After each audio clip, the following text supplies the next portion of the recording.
Hi, Adam. Welcome to the show. Um, Thank you for listening to Permission Granted. I'm your host, Juliette Ricci Lagman. Today we have Adam Botsford. He is an artist and illustrator, and we've known each other for a long time. Yeah, I was thinking about that today, about how long ago it was we met, and then trying to remember exactly like how we met, and it's 20 years Oh ago. my God. Yeah, I was thinking about it because I feel like there was something we met at Expedia in Tacoma, Mhm. and I Yeah, feel like there was something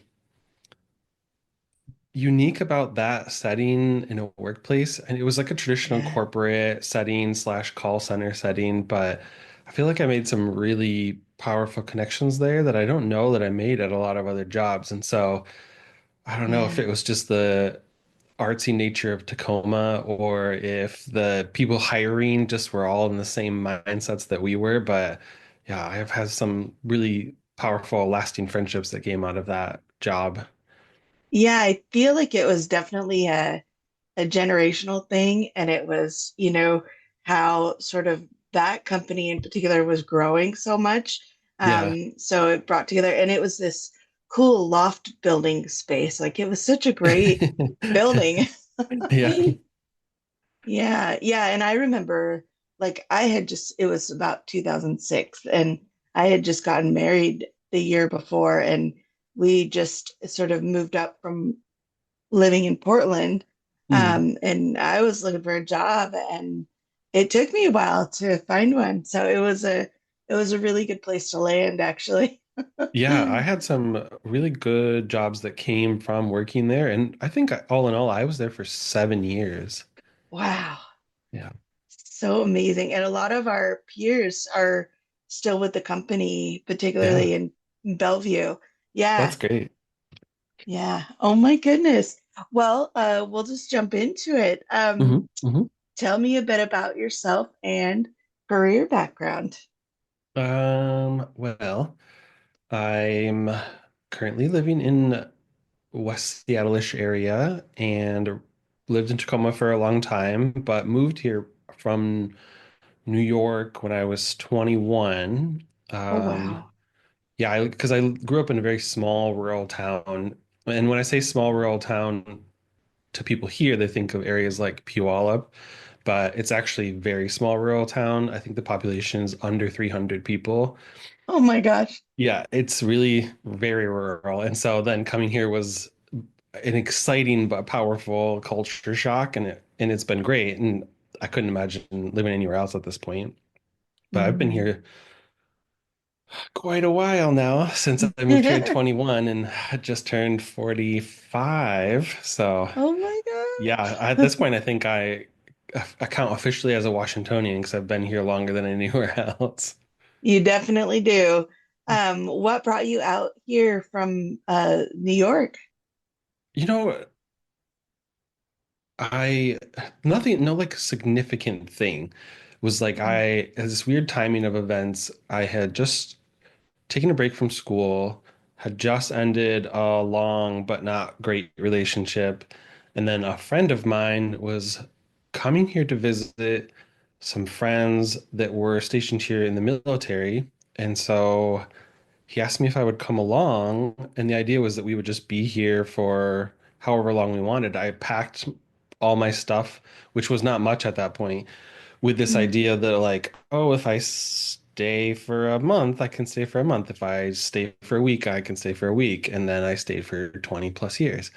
Oh my God. And yeah, I think he ended up moving back to New York after about less than a year of being there, and I stayed. But there was no big catalyst. It was just Mhm. opportunity and timing and sort of a big leap. I'm sure you've experienced it, but sometimes you have these moments in your life where this like an opportunity comes up that under other circumstances you would have just said, no, it's not my thing. Yeah. That's not what I would do. There's something about how everything aligns that just makes it feel like the right decision. And I Mhm. remember after getting here and settling in after about a year, talking to my mother, and she was like, I am honestly so shocked that you went because she's like, you were the kid who couldn't even have birthday parties because you were too anxious about crowds and people, and you never wanted to leave our small town. You don't like getting far away from home. And she's like, so the idea that you were just going to hop on literally a bus and go across the country was so shocking to me. And so she said she had to be really mindful never to say anything 'cause she didn't want to discourage it, but that she just spent every day anticipating that she was going to get a call from me, panicked, to be like, come pick me up in Coming insert home. random state or insert random scenario. Yeah, so Yeah, I had a very similar scenario actually. So have you ever, it's like a sliding doors moment where, the path of like your life could go this way, or you take a leap on the train and it goes this way. And yeah, it's yeah. like just a split second decision and, just wee. Yeah. Um, I went to Portland when I was probably 22, working for Nordstrom. And they had a opening at the in-store catalog, and I just was like, "Well, let's do it." And it was the best decision I ever made. It was Yeah. amazing. It's Yeah, so interesting how it can happen. And like thinking back, it is so out of character for me to do because I came here with no plan, no support system. The friend I came yeah, here with, I'd only known for a few months, which I mean, I am a very attached person, like my security blankets, like my home. yeah, And so thinking on it now, I'm just like, oh my, what was going on? But it was just such the right timing. And when you live in a very rural area, there are so few opportunities for yeah, jobs, careers, meeting people, and then I don't know, like growing up as a queer kid in a small town. yeah, I, all in all, had very positive experiences. I feel extremely fortunate in the sense that I didn't run into many problems in a small town because of that. But it's a small town and half the people there are your cousins. And so it's like not only is the yeah. dating pool small, but then it's even smaller when you're trying to meet people that might not align with the traditional relationship dynamic. Yeah, I think, and there's also the element of just like, get me out of here. I'm gonna just Yeah, yeah, go. you get restless and yeah, eager to see Oh my something. So gosh. Tacoma was a great landing place for me because Tacoma has Mhm. all the feel of a slightly smaller town, but it's not a Yeah, small town. One of the things I yeah. loved about Tacoma was that it does not have a centralized downtown. And that always Mm, made the city feel more comfortable to me because when I first came here and I was going to Seattle, it would be so overwhelming because the downtown is just so packed and tall and big, mhm. like classic metropolis. And I think that's appealing to a lot of people, but for me, it was just so out of context and unfamiliar that I would get overwhelmed really easily. Whereas Tacoma was like, oh, you're just never really in a downtown. It's never really crowded. There's always just little parks and artsy scenes and cute shops. And Yes. yeah, moving away from Tacoma was a hard decision because I love it quite a lot. Yeah, I what my experience in Tacoma was, it was larger than where I grew up. I grew up in Hmm. Everett, and it had a lot of like, definitely a lot of, I call it pioneers, artists. There was just such a wealth of opportunity because, people were just taking chances they could afford to sort of live and grow there and experiment. Yeah, yeah, it was Yeah. amazing. So Oh what my else? gosh. Let's see. Tell me about, so you've had experience obviously in the customer service, supervising, and then also at one point you leapt to teaching. Yeah, so the career route was classic early 20s, normal retail, worked at Starbucks, worked at like retail stores, all the classic things. And then Expedia came along and they had opened that call center in Tacoma. And that was sort of like the big shift into more professional setting jobs, sort of like more long-term jobs. And I worked there and worked in a variety of different positions. I think my last position at the Tacoma office was as a manager, and Hmm. then moved into the corporate office in Bellevue and worked as a analyst for 2 years, which was a really Wow. good experience, but I didn't love the work. Like I enjoyed it, but I didn't love it. And so Hmm. that paired with the commute, I was like, well, I need something different because the commute particularly was really difficult. So then I took a It was job brutal. in, yeah, it was like 2 hours each way from Tacoma, and I lived in Tacoma. Yeah. And at the time, I think the only efficient route was really driving. I don't think there Yep. was train transportation or good bus transportation. So then I took a job in Tacoma at this company called True Blue and Mm. did contract writing. And that Oh was really yeah. interesting as well because I'm a big nerd and any kind of like language-based stuff was really interesting. And then finished my teaching degree there and then took a job at a private school in Tacoma called Seabury. Mm. And that was really cool. I worked there for 4 or 5 years and then moved up to West Seattle and worked for a year as a public school teacher in West Seattle. What made you take the leap into being a full-time artist? It was another one of those opportunity slash circumstances pushes you a certain direction. I am a special ed teacher. Mm. And when the pandemic started, they transitioned a lot of the coursework online. But at that time, the school districts did not have a really good system in place. They had some infrastructure, but it hadn't been tested. It was just sort of there as an emergency fail-safe. And so then, of course, emergency happens, and you realize the fail-safes are not as robust as they need to be. And I kept running into these problems like as a special ed teacher, you have to have a license and a certification. But to do it online, because there's a clinical aspect to special ed teacher, you Mhm. technically need a telehealth Oh. license because you're assessing people for like actual, learning differences. And it's not quite medical, but there's like this weird halfway point between assessing their medical, biological, mental state and then, just generalized teaching stuff. And there was a Yeah. lot of debate about whether you needed it, who was going to provide it, whether I had to have it. And so there was a lot of reticence to do online coursework with special ed students where you had to do any assessing because there was the risk that a year down the line, someone could take your license or sue you or like go after you because you weren't Oh. technically authorized to do it. And so it was a lot of struggling to figure out whether you were protected, what kind of safeguards were in place, whether you should do it. And then Hmm.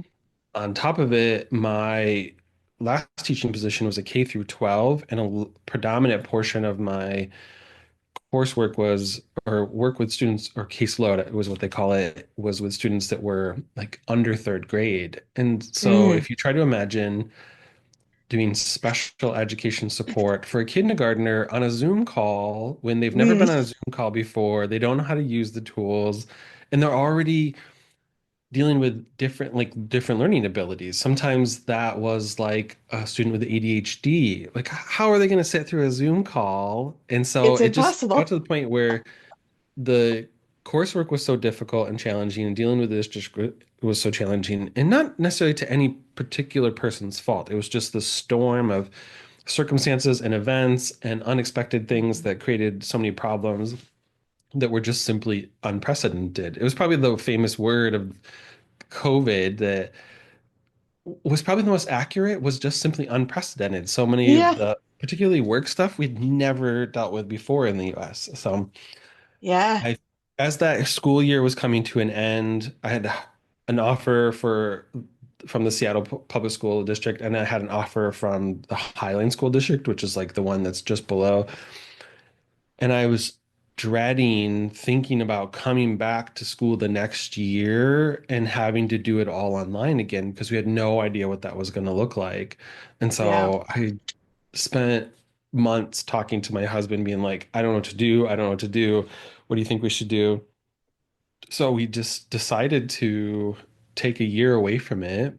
and just test being a freelance artist. I was like, I'll give it a year, go at a full force, commit to like 40-hour work week for being an artist and just look for jobs, reach out to clients, try to figure stuff out. And it was terrifying.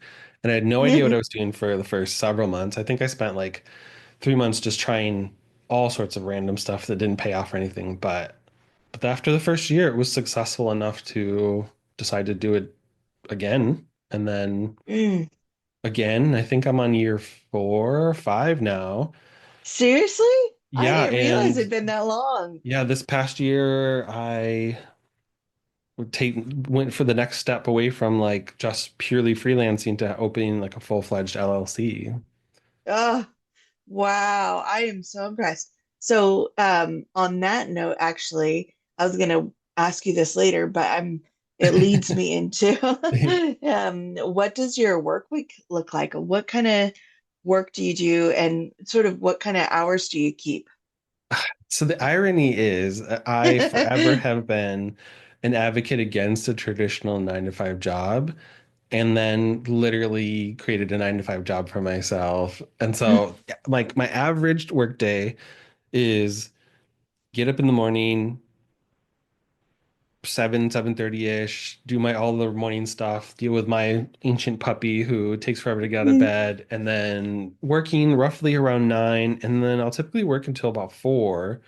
But then mm. generally, I often work for an hour or two in the evening, and I'm really prone to working on the weekends. So it really Oh is yeah. not too far off from like a sort of typical work week. But what's really nice is how it's structured.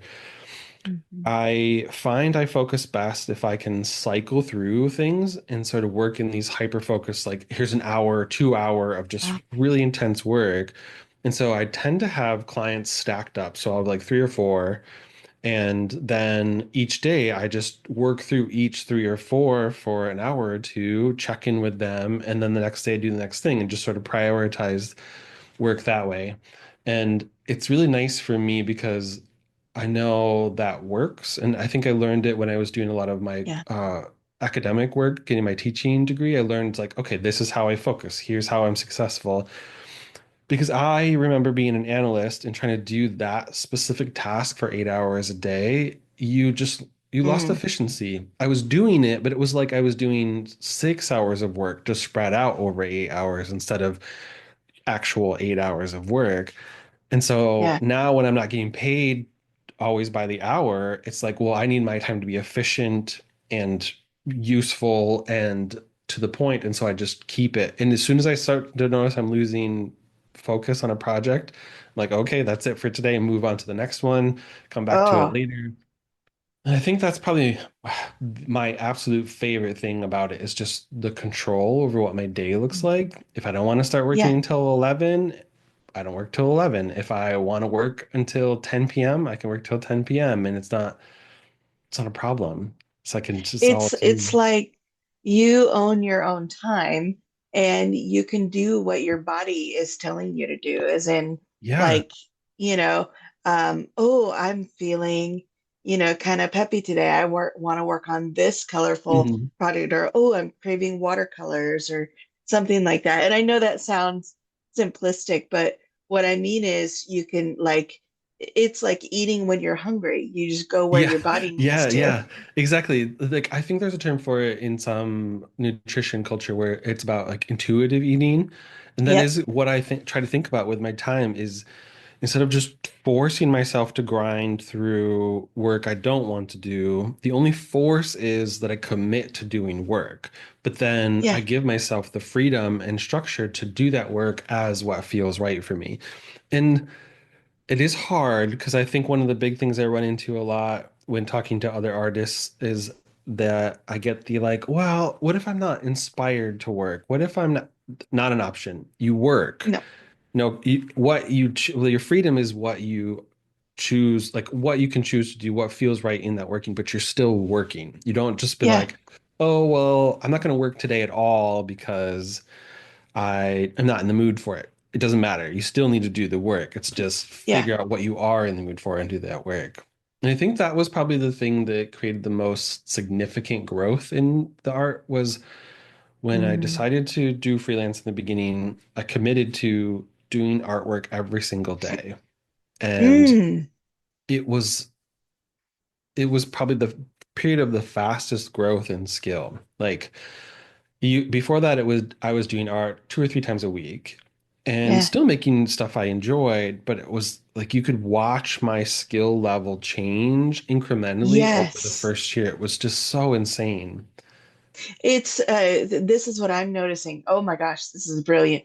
So, because I've had open space to, actually nap when I need to, or, try new things and dig Hmm. into it and research and experiment, the growth has happened exponentially. Like it's compounded like a snowball, Yeah. and so I think that's really brilliant because you know, if my experience has been if I'm working a 9 to 5, working for someone else, then it's all my energy pretty much goes all to that because I have to be there at a certain time and I have to prove myself, of course, but in this way we can allow ourselves to be a little more flexible. Yeah, and I think that's probably was probably one of the things I always struggled with in a traditional job was that I didn't mind that I didn't always get to pick what I was doing or Yeah. that I had control over the specific work I was doing.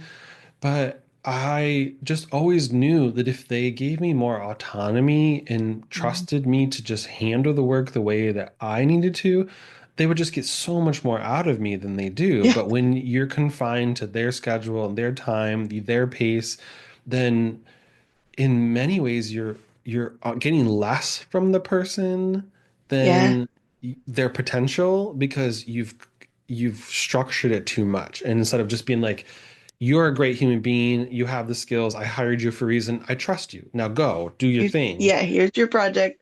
Yeah, it's so like that's always been my advice for people because for a while I was in leadership or management positions, and I Mhm. think it's always like if you hired this person, you clearly thought they were capable. Now just let them be capable and leave them alone. Just get out of their Yeah. way. But we just tend to overmanage people, and Hmm. that just locks them down. And there's something about the loss of creativity that comes with too much structure.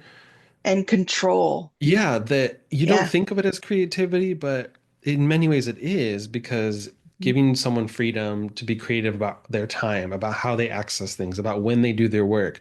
Maybe the person you hired and you're forcing into a 7 a.m. position can do 10 times the amount of work if you let them come in at like 3 p.m. and work late into the night. Yes. Like, but you just don't even take the time to explore that with your, like, people don't even take the time to explore that to be like, what does work best for you? It's like, no, this is what I was supposed to do.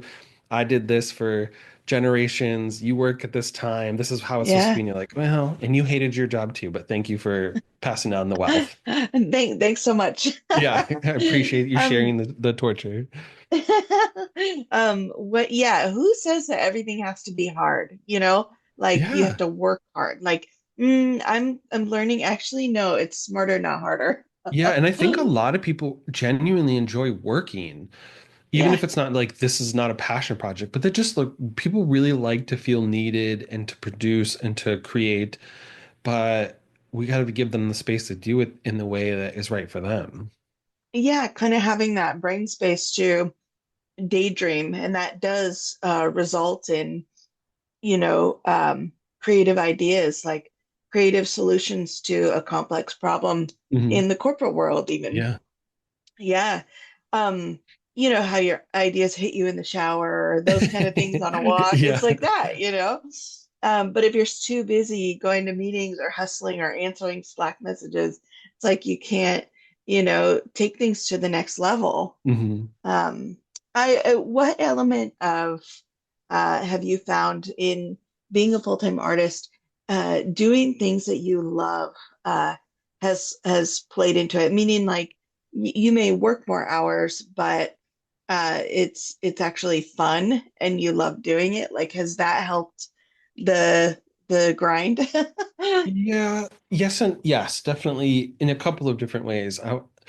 One of the first things was just simply that I had chosen to do art as my primary job. It was very motivating in a way that many previous jobs had not been. And like I loved teaching, but it was very stressful. It's one of the most stressful jobs I've Yeah. ever had. And you would get to the point where you sort of dread getting up the day before. You'd be like, oh, I know I'm gonna have to deal with this situation or this difficult meeting. And it's not that I don't want to do it, just I'm not excited to do it. But then when I started Yeah. just doing art, it was terrifying.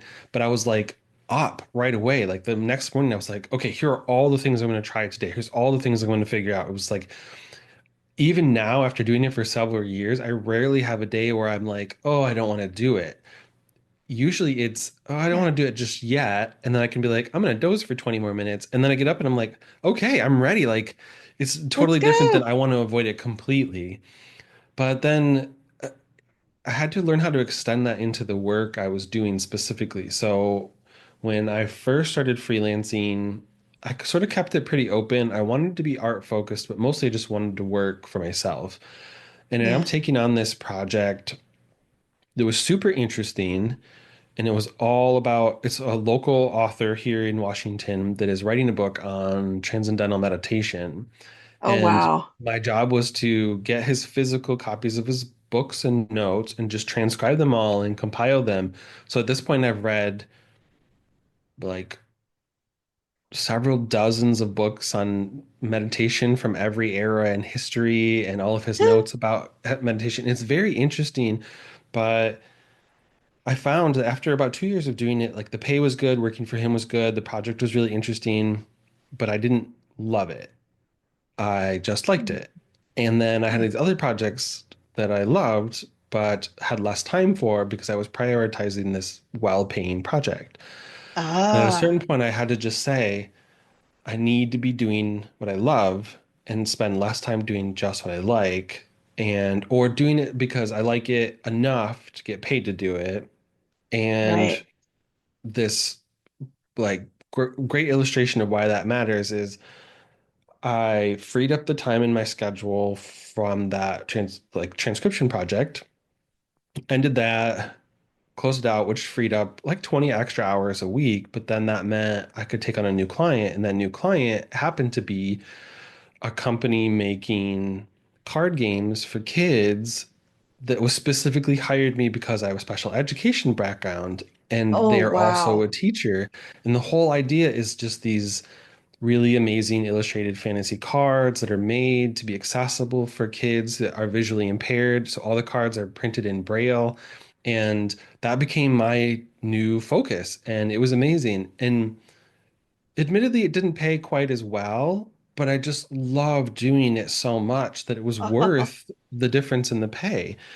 Yeah. And that client is still an ongoing client and the work's really amazing. And I love doing it. So it was just different. And it was kind of like when we talk about other jobs, when I was doing the transcription project, I would start to have times where when I had sort of scheduled when I was going to work on it, that I was like, I started to notice I was delaying, started to notice that I was like looking for ways to cut the time down or skip Yeah. it for that day. And that never happened with the card game. And so it was that perfect example of how if you love it, you won't hesitate to do it. Yeah. But if you just like it or you're fine with it or it's a good choice, then sometimes you will hesitate. And it's a very That's, interesting feeling. yeah, that's what I've noticed. That's really interesting. Is that it's a very clear separation between the doing the things that give me energy, like, I really enjoy podcasting Yeah. and working on my books versus other creative projects, which I like, oh, this will make money, but it's not my love, it's not Yeah. my energy focus. Yeah. That is the big challenge though about doing freelance work or running your own Yeah. art is the money. Like even Yeah. artists that are working for traditional companies struggle with the sort of fluid nature of art projects. Hmm.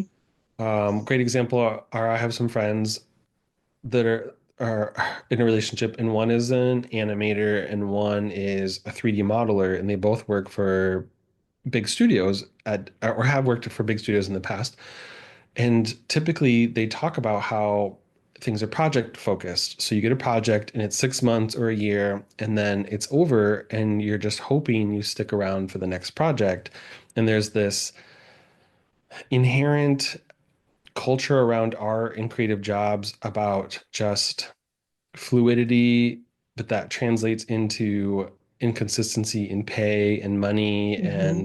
Yeah. and it just gets more so the more independent you get about it. And so sometimes I'll take on this really great project and it will be perfect for a year and then suddenly it's gone and I'm looking for another job, I'm looking for more work, or I'm constantly one of the things I'm doing now that I never had to do before was pretty much constantly looking for jobs.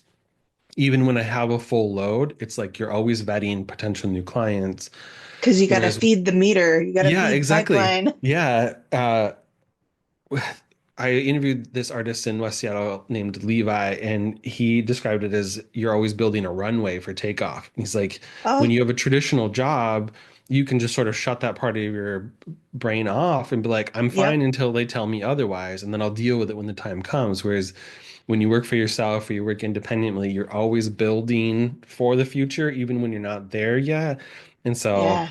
I don't love that part because who likes applying for jobs? But it's a necessity, unfortunately.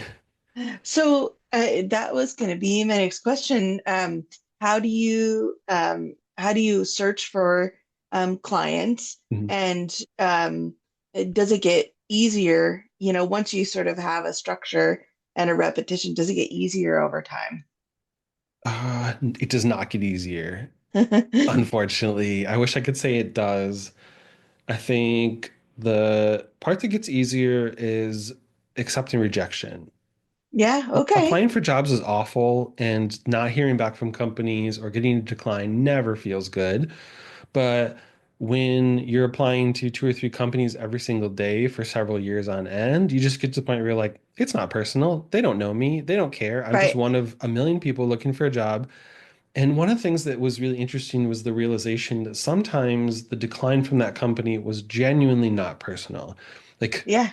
and that's hard to get past because there's this weird culture around jobs where we're told to treat it like, oh, you're a family, you're part of the connection. We want you to be Yeah. lasting part of this illusion of personal connection with your workplace that doesn't really exist. But then you carry that over to future jobs, particularly in applying, and you see that as I'm selling myself. Hmm. And when you get rejected, it's like yourself is getting rejected. Whereas now I realize I'm selling a skill, and that skill is very uh, contextual. And so Hmm. sometimes I have looked back at clients that declined me and saw the work that they finished and was like, actually, I was not the right person for that job. It's totally sensible that they declined me because Yeah. I had one project that I came up, I got a decline for, and I was so baffled by it because I was like, I'm definitely overskilled for this. I don't know why. Like, it's well within all of my abilities.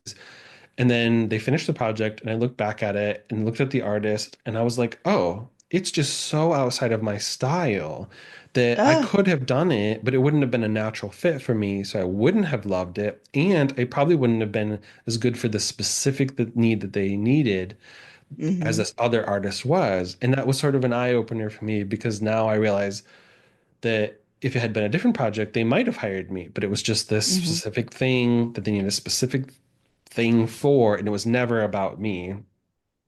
So that part gets easier, but the constantly looking for work is not easy, and the inconsistency can be really tough. I am extremely fortunate to have a husband who has a polar opposite approach to it. The idea of him changing jobs even every few years would be a nightmare to him. And so Yeah. there's this nice steady background noise of a stable partner, a stable income that Phew. offers some, yeah, which that's a luxury I have that not every artist or every entrepreneur has, but Yeah. I'm using that to the best of my ability and trying to use that as a little bit of solid footing, but it still creates a lot of emotional uncertainty around like your Yeah. independence, your source of income, how self-reliant you can be.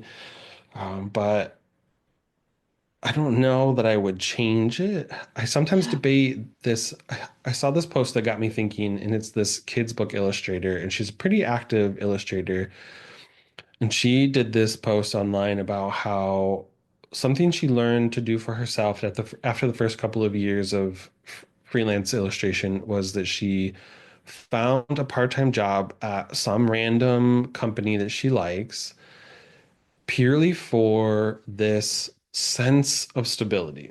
She works Hmm. like 10, 15 hours with them. I think it's something like a bookstore. It's just something low key and casual, but it's just enough that there's this fallback of Yep. like, A I little have this bit of other like thing. steady.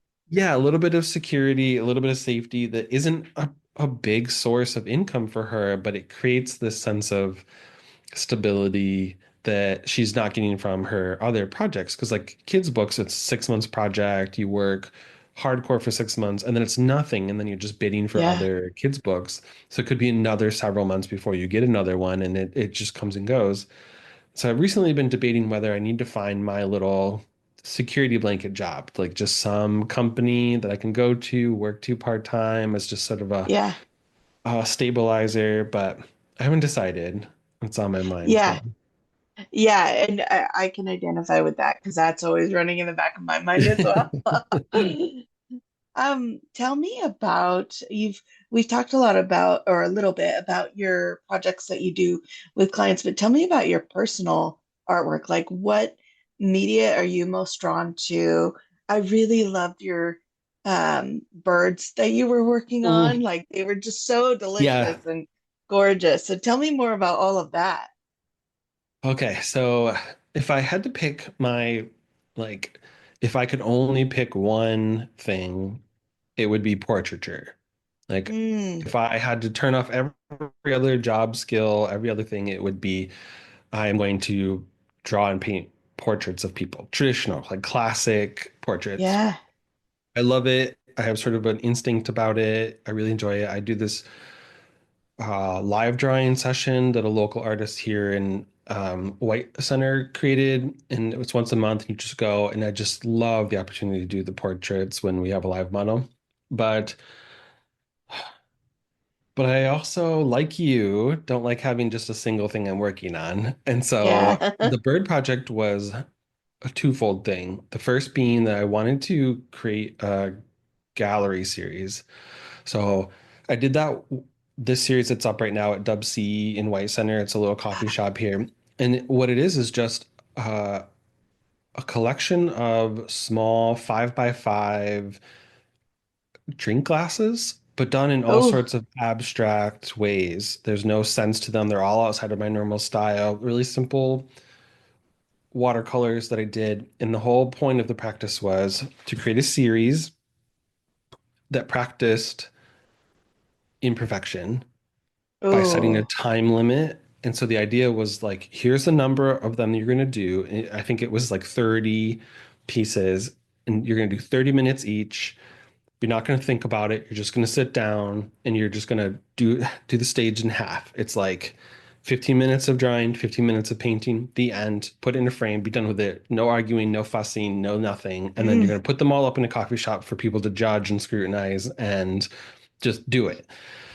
And I did it. And then when I got that all ready, I was like, okay, next up is a bigger series. And it was the same thing. It was this combination of a practice in accepting the commitment to a larger personal project, hmm facing some of my own reservations about painting because I have historically avoided painting. And I realized that I had this mental block around painting where which is so outside of how I normally think about anything, but I had created these rules in my head of like, if you're a painter, it needs to look this way. And I had all these Yeah. ideas in my head about like, this is what a traditional painting looks like. This is what a traditional painted portrait looks like. And there was something about picking up a brush that just locked my brain into this tight little space, and I hated it. Mm, And I hated everything I created. And then I stopped painting for several years in any kind of serious mhm, way. So then one of the things I decided when doing freelancing was to just fight back all of my closed off spaces so that I had as mhm, many avenues for resources as possible. So I could at least mm, pick. Because what if I had a client come to me and be like, I love this work, but I really want traditional paintings of them. yeah. 2 years ago, I would have had to say, well, I can't help you with that. Whereas now I can be like, okay, I can help you with that. So I decided to face these demons and these hangups about painting and pick a series. And my whole point, like focus around it was like pick things that you love that you could paint and feel less like self-critical about, and it was birds Oh, and flowers. And so I yes. was like, okay, well, Yes. every painting will be a bird and flowers. The end. Like simple. Mm, It can be, and there's something about putting them together because one of the things I try to do is not pair birds and flowers that would be normally together so that I then didn't yeah. get caught up in this sense of realism of like, oh, okay, well, you draw the robin and the cherry tree. No, you can't because the robin would never see this African lily that is in this picture. And I put them together Yeah. and it's been really interesting and I've liked how they've come out. And one of the things I did to add a little bit of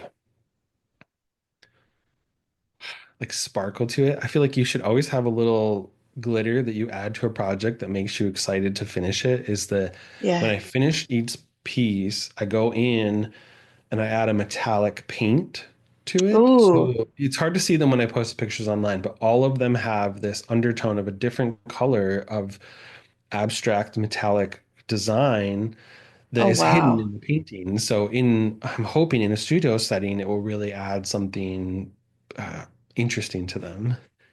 Do you plan on showing those, or do you have them for sale on your website, or are you holding them for a later show? Yeah, so the goal is to do a gallery showing and I want to do 10. So I set a goal of Oh, 10 pieces, partly to force myself to commit to like these bigger goals because you can't rush a big painting. And yeah. then the other thing is to then use that as a chance to do my first sort of formal gallery showing somewhere Mm. and to use them as a way to test out accessing an art agent. And so one of Oh, the I things I've love been it. talking to I have a friend of mine who's an artist who has a gallery space in Seattle, and he's an artist, not an agent. And I was like, well, you have all this business background and you're an artist and you're familiar with galleries. Have you thought about just acting as an agent for other artists as well? And so Yeah. every couple of months I ping in them and I'm like, I'm on painting number 5.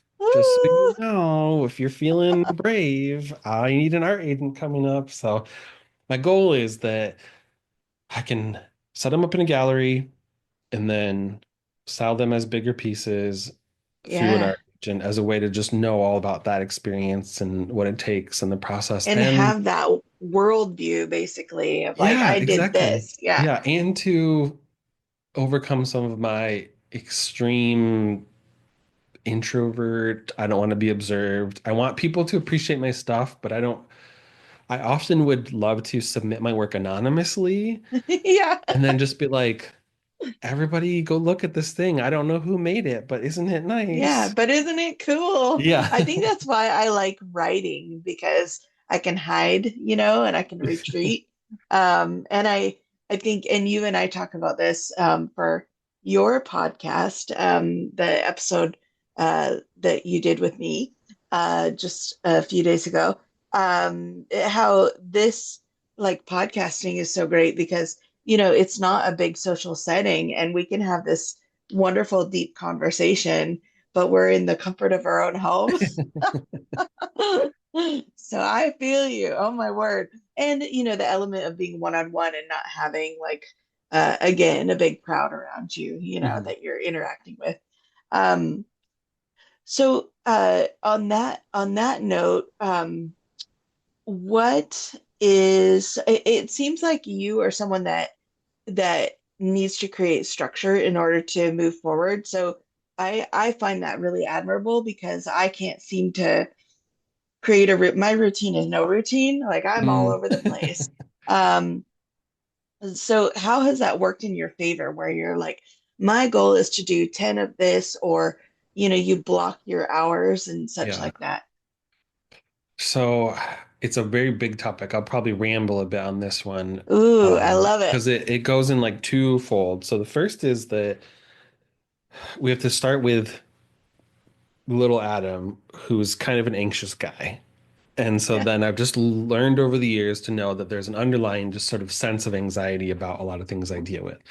Then I went into teaching, and one of the things that I learned most consistently about any kind of manifestation of anxiety, because anxiety is like this trigger, it's not really its own thing, but it creates all of these feelings and behaviors and Yeah.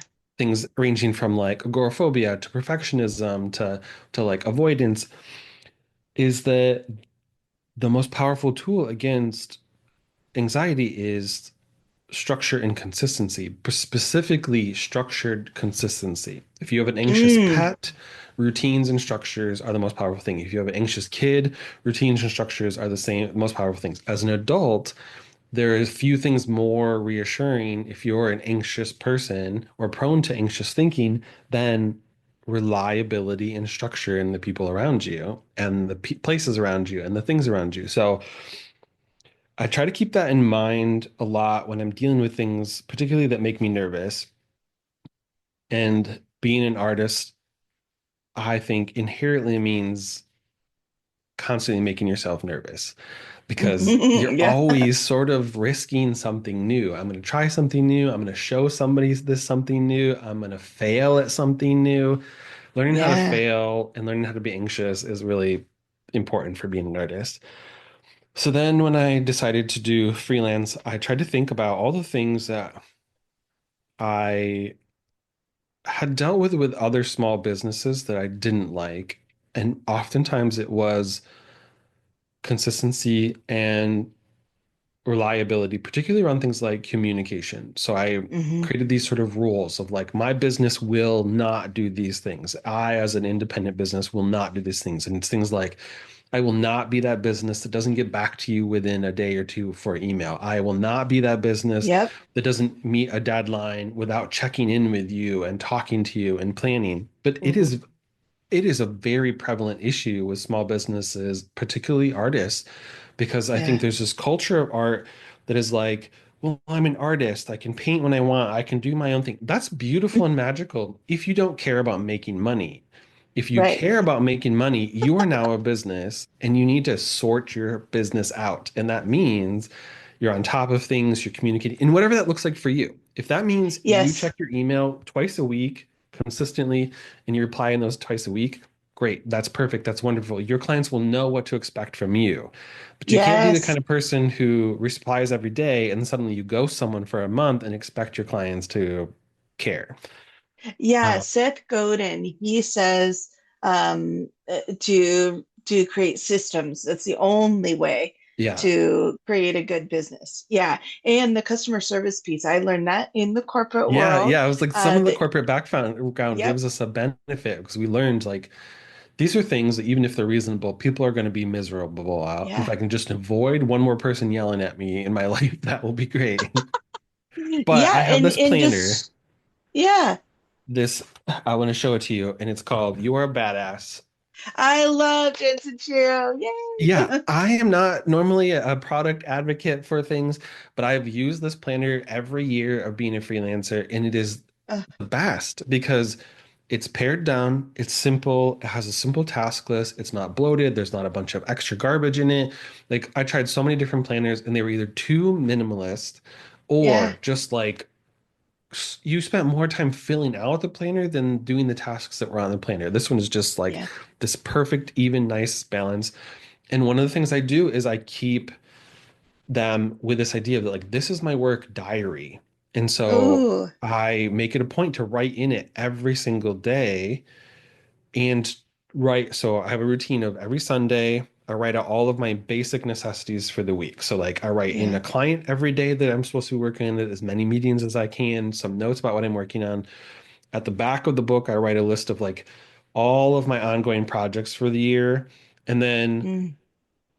anywhere in it, I just write down notes and ideas, and now I have a drawer of every year because there's this idea of like, well, what if I need to go back and get information? I can pull out 2023's journal and That's like brilliant. check in on all the work I did.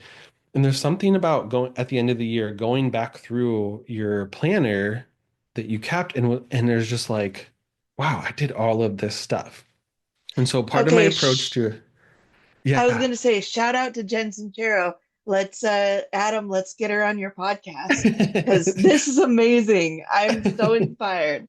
Yeah. And one of the ways I learned how to use it was actually based on Jim Henson, who is someone I Ooh. absolutely adore. But he had this approach to note taking for work where it was one or two words only. And he would just at the Ooh. end of the day put a little like dot or line in one or two words over and over again to highlight everything that was important for the day. Just enough to jog his memory, but not so much that you would ever feel discouraged to write them down because you're like, Mm. oh, it's going to take me too long to describe this thing. And it will just be like he has this, there's this screenshot of when his wife made what was called a Declaration of Independence. She had been like a stay-at-home mom for a long time. The business, his like Muppet business was exploding. And she just was like, no, I am also an artist. I'm also a person. I also want my own thing. I am going Mm. to explore who I am and find work and do work and participate. And his way of noting that in his journal was literally just like his wife's name declared independence. That's it. Oh. But that's enough for him to know that when he sees that, all of the things he needs to know about it to remember will be there. But it's not so bogged down that he's not writing like a huge long description about it. So I told myself my approach would be just simple notes in a simple planner, and it has been so effective. So my Yeah. like list for today is Friday the 10th. There's a note that just says podcast Jewel call with Juliette at 10. That's it. No Yeah. like no notes, no topics, nothing. And then after that, it's literally just every client's name Huh. that I have for the day so that I know, okay, go check in with that client. What do I need to do? Am I working on the project? Do I need to email them? And I just check it off. Like talk to insert name, talked to blah blah blah, worked on blah blah blah. Wow. And it's nice because the lines for the journal are just so short. It stops me Oh, from being like a big task list about what I'm doing. I love this so much. I'm gonna go get one of those because it feels like it definitely feels smarter, not harder, more productive. I seem to be in this world of like I can only do two things a day, um, which there's pros and cons to that, Yeah, but yeah, it would be nice to move in a more I guess I need to start generating income. I'll just say it that way. So, yeah. like go even more deeper into doing the things that will create business, Which essentially. I Yeah, think doing only one or two things a day is 100% a valid approach, as long yeah, as you can structure that in a way that makes it so that you aren't losing sight of other projects you have to work on. So maybe that yeah. means that it's one or two things a day, but then you're alternating. So like Monday and Tuesday, it's one or two Mm. things. Then Tuesday, it's one or two different things so that no one project is going too long without attention. Yeah, yeah, that is brilliant. Um, we're gonna kind of wind down here a little bit. I have Yeah, yeah. just two more questions. Mhm. One is and this may or may not be hard to talk about, but for 2025 and beyond, you and I offline touched on your big dream. So tell me about your dream. And I think it involved a gallery or a Ugh. storefront. Okay, so like absolute dream scenario of success is owning a physical space that works like a community center slash gallery slash event space, which sounds really complicated, but one of the things I don't want about it is I don't want like artist lofts, but I also Yes. don't want a purely gallery space because it just feels so you, lacking in usefulness.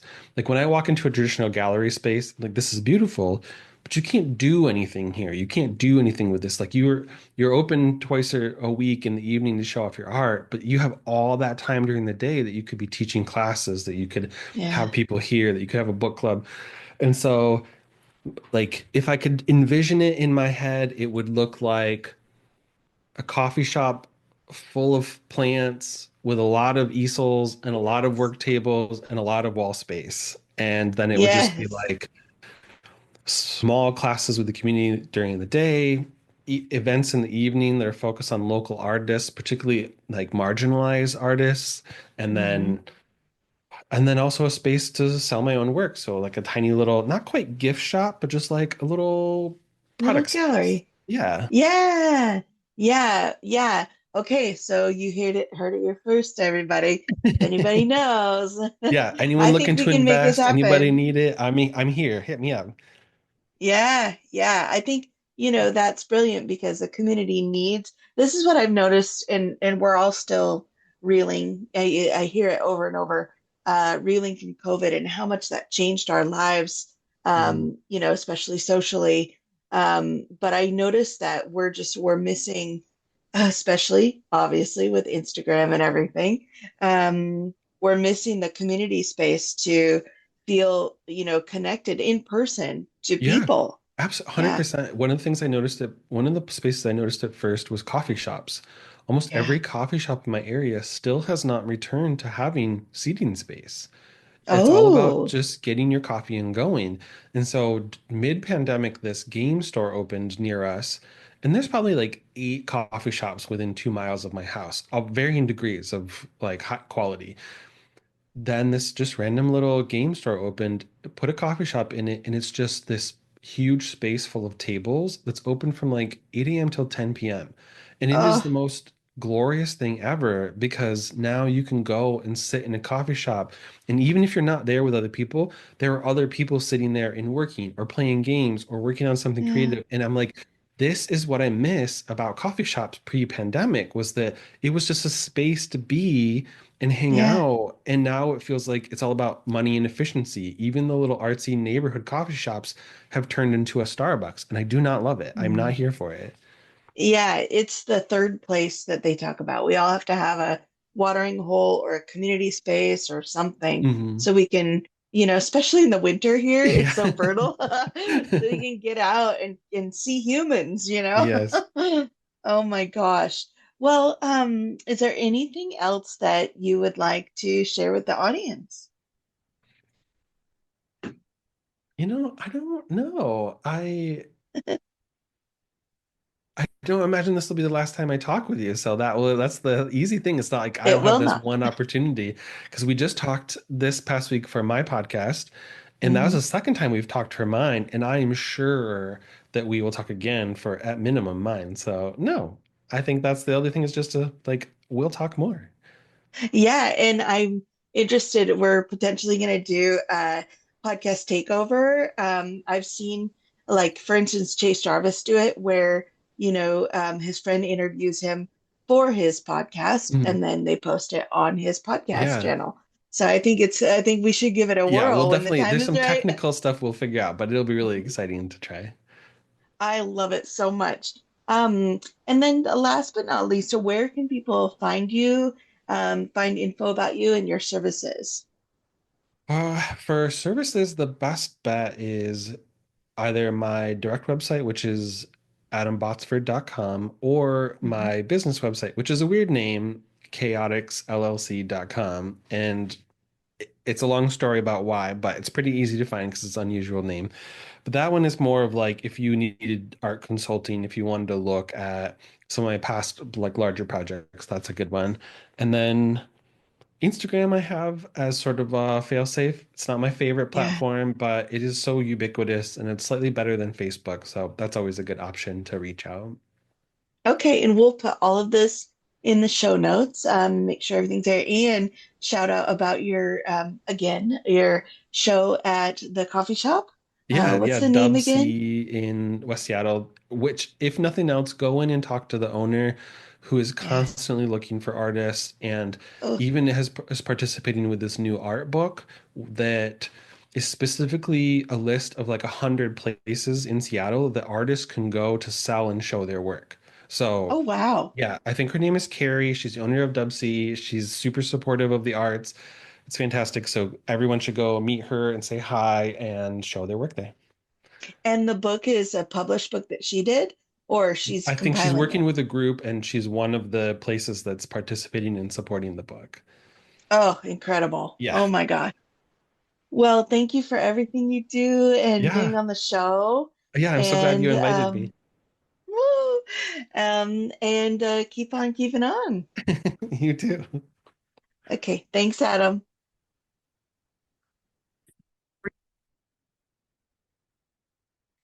Thanks for listening, everybody. I'm so grateful you were able to join us today.